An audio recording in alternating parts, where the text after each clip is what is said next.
Kenny, do you feel like you stole one tonight with the final few plays of the second half? That's an understatement.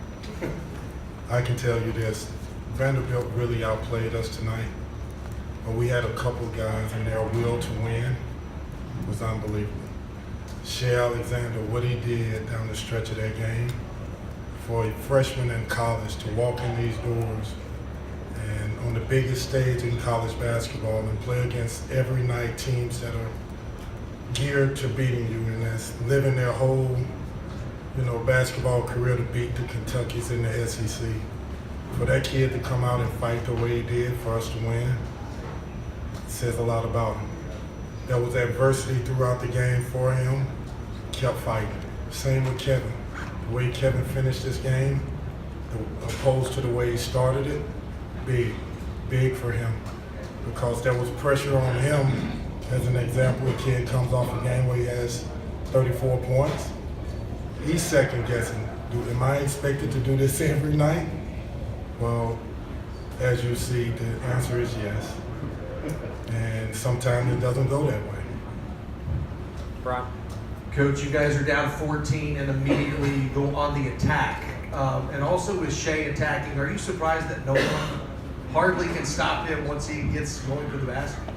All year he's been really good at getting in the lane.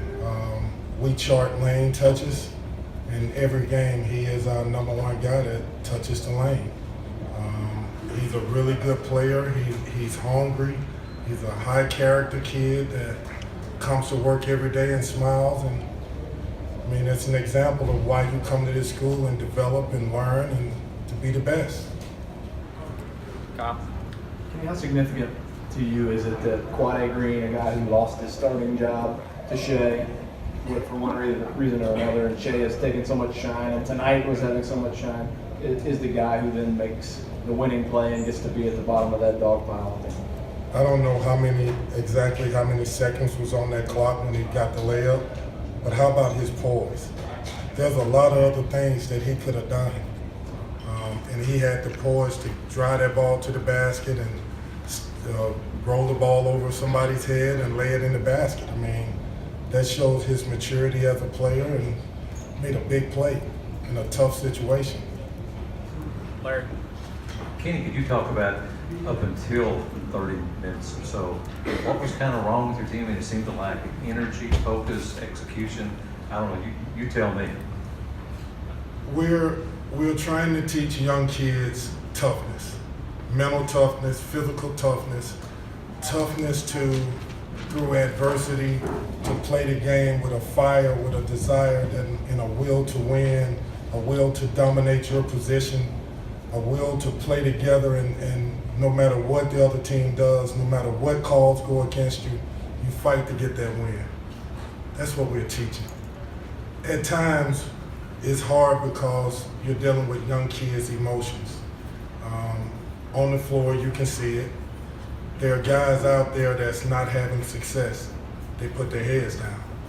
There are guys out there that they're learning about who they are. They're seeing adversity for the first time. And in the meantime, we're saying, step to the side, we got to win this game. So it's hard. It's really, really hard doing what we do. But on the flip side, who would want to be anywhere else other than this doing this? Fletcher? Hey Kenny, you guys got out rebounded and Vanderbilt had more points in the paint. Is there something specific that allowed that to happen? How about Jared Vanderbilt's play? Where are you? He's back on the right, Kenny. Okay, ask me that question again. Vandy out rebounded you guys and had more points in the paint. Is there anything specific that let that happen, allowed that to happen? Definitely. We knew for the last 3 days that Vanderbilt was going to drive us. The first time we played them, there were 12 plays where it was either a straight line drive or a turn down on a ball screen. That's 20-something points. When you watch us play them the first time, it was obvious what they were going to do. They're not going to settle for threes and move the ball around the horn and not penetrate and just shoot threes. They're going to put us on our heels and try to get down the lane and make plays. The Roberson kid was unbelievable tonight. he really hurt us. He outplayed PJ and Jared and Wendy Gable. He was really, really good. But in the end, we kept fighting. My hat goes out to them because they played so hard. And you could say they deserve to win, but welcome to Kentucky. Larry on the left.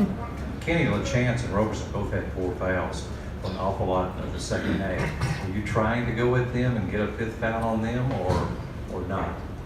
We were trying to get in the lane. What we did down the stretch of the game, whoever Roberson was guarding, the opposite big went up to set the ball screen on Shea. So we didn't want him because he could switch and guard a smaller guard. He can guard a Shea Alexander on the switch. So we just went opposite. Whichever one that the 5 men was guarding, the other big went and set the ball screen, and it happened to be PJ. And you know, Shea again, what he did to get in that lane and finish those plays was big for us. Kenny stay on the left with Jerry. Kenny, the way you guys won at West Virginia and then the way you won tonight, how much do you believe in like a momentum building that's creating something here? I think the fact that we're winning these games is important. So that shows there's a will to win. But my goodness, I wish it was a little easier. I would like for us as a team, and I'm sure Cal's the same, to play those last 5 or 6 minutes. Play the game like that, and let's see how good we are.